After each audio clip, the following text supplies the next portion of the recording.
This edition of the Powell Animal Hospital video library is going to deal with crate training. We believe that crate training is the most humane method of housebreaking because it's almost all positive reinforcement when done properly. The first thing is to select a crate of the proper size. The idea being that a dog will not soil their own bed. So unlike the normal tendency to get the biggest crate you possibly can, you want to get a crate small enough that when the puppy curls up and goes to sleep, there's not much room left over. The idea being if he makes a mess, he's going to have to sleep in it.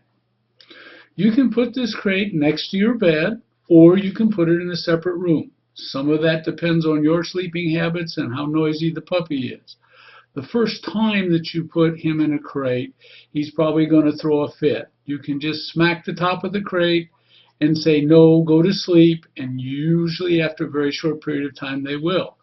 If you have a puppy that decides it wants to cry all night, then you can put it in a back bedroom with a radio or the TV on low or something to keep it company, as well as a hot water bottle or a small toy.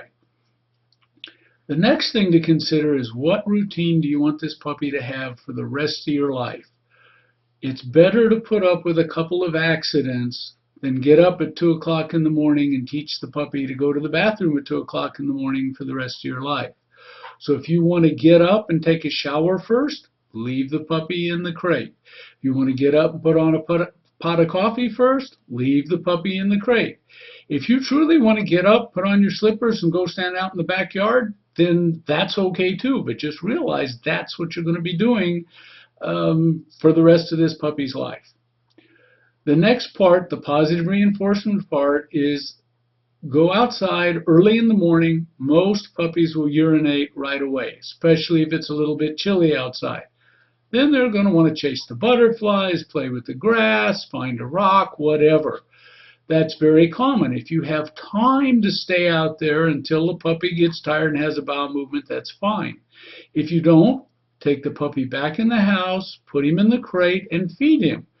Don't make this period too long of a time period, 15, 20 minutes. Maybe time for a quick shower or to put on that pot of coffee. Once the puppy's eaten, take him back outside, wait for a bowel movement. Anytime the puppy urinates or defecates outside, give them lots of praise. Make a fool out of yourself. Once the puppy's done both, then it can have playtime for a while. If the puppy has not had a bowel movement yet, back in the crate, outside. Back in the crate, outside until you get that morning bowel movement. Then it obviously depends on your schedule. Anytime the puppy's not being observed, it needs to be in the crate. And while this may at first seem cruel, remember that if the puppy has an accident behind the couch or pees in the kitchen while you're watching TV, showing it to him, rubbing his nose in it, scolding him, unless you catch him in the act, is all a bunch of old wives' tales. If the puppy actually squats in front of you, then you can tap him on the butt or say no in a rough voice and take him outside, and then immediately praise them when they do go to the bathroom. So as you can see, it's almost all praise and very little correction. The next common mistake that we see is that people get interested in whatever they're doing. Dinner, TV, watching the football game, whatever. If you're not paying attention to the puppy, you can't see the warning signs. Unlike what a lot of people believe, puppies aren't born knowing they're supposed to scratch at the door. Teaching them to tell you to go outside, ring a bell, something like that, is actually 2 or 3 exercises. First, you have to teach them to sit. Then you have to teach them to ring the bell. Then you have to put those two together. That means I want to go outside. Sometimes you're lucky. You catch the puppy scratching on the door, you let him outside, and you both learn right away. Most of the time, you have to watch for the warning signs. Has that puppy got the anxious look on its face? Is it circling around? Has it been asleep for 5 or 10 minutes and woke up? Has it been playing real hard? These are all times for you to take the puppy outside, go to the bathroom, lots of praise.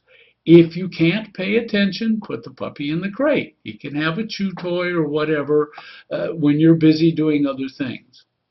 Just about the time you get this puppy housebroken, you think everything's okay and he's gone several weeks without an accident, you want to turn him loose and let him sleep in the bed or sleep on the foot of the bed or whatever. Wrong. The puppy's now 4 months old, starting to cut teeth.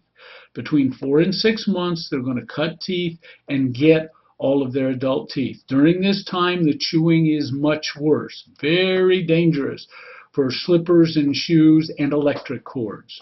So I recommend that you keep a puppy in a crate when it's not observed until it's at least 6 or 7 months old. If you have any questions about this whatsoever, or why it is or isn't working for your puppy, please don't hesitate to call us or ask at your next visit. Thanks and have a nice day.